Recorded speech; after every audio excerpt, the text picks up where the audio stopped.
Good morning everyone. আমি সোমনাথ পান্ডে এবং future গাইডার চ্যানেলে আপনাদের সকলকে স্বাগত জানাই।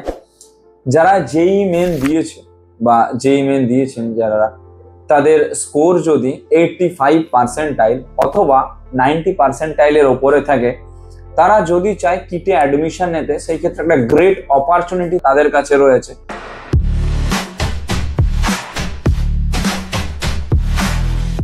কলেজের ফিস 2 লাখ করে রয়েছে পার সেমিস্টার, এবং ম্যানেজমেন্টের যে ফিস রয়েছে একদম ন্যূনতম ফিস, প্রায় ধরে রাখো 4 লাখ থেকে 6 লাখের মধ্যে ডিপেন্ড করে তার পার্সেন্টাইল অনুযায়ী। চাইলে তোমরা জেই মেনের থ্রু দিয়ে কিটে অ্যাডমিশন নিয়ে নিজের সিটটা সিকিউর করতে পারো। শুধু সিএসসি কোর নয়, এআই থেকে শুরু করে, এআইএমএল থেকে শুরু করে, ইসিই থেকে শুরু করে, ট্রিপল ই থেকে শুরু করে, সিএসবিএস থেকে শুরু করে, এইরকম নামি দামি ব্রাঞ্চে অ্যাডমিশন নিয়ে তোমরা তোমাদের কেরিয়ারটাকে সুনিশ্চিত করতে পারো। কিটের প্লেসমেন্টের রেকর্ড দুর্দান্ত, কম বেশি সকলেই হয়তো জানো যে ওদের অ্যাভারেজ প্যাকেজ রয়েছে 11,20,000 টাকা করে, এবং হাইয়েস্ট প্যাকেজ রয়েছে 1,20,00,000 টাকা।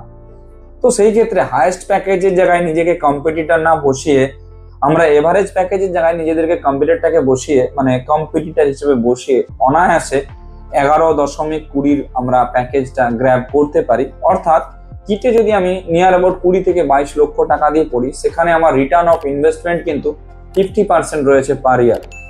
অর্থাৎ আমরা দেখতে গেলে 2 বছরের মধ্যেই কিন্তু আমাদের যা পড়াশোনার জন্য খরচ হচ্ছে সেটা আমরা রিটার্ন তুলে নিতে পারবো। যারা ইঞ্জিনিয়ারিংটাকে একটা আলাদা সাইড হিসাবে দেখছো বা আলাদা সাইড হিসাবে রাখছো এমবিবিএস পড়ার পাশাপাশি, তাদের উদ্দেশ্যে বলবো কিট হচ্ছে একটা গ্রেট অপশন হবে প্রত্যেকের কাছে ইঞ্জিনিয়ারিং এর জন্য। তোমরা চাইলে কিটে ইঞ্জিনিয়ারিং এ অ্যাডমিশন নিয়ে তোমাদের কেরিয়ারটাকে সুনিশ্চিত করতে পারো, এবং অ্যাডমিশন রিগার্ডিং কারো কোনো হেল্প লেগে থাকলে তোমরা আমাদের কল বা হোয়াটসঅ্যাপ করতে পারো। আমরা রয়েছি তোমাদের সব রকম দিক থেকে গাইড করে দেওয়ার জন্য। Thank you.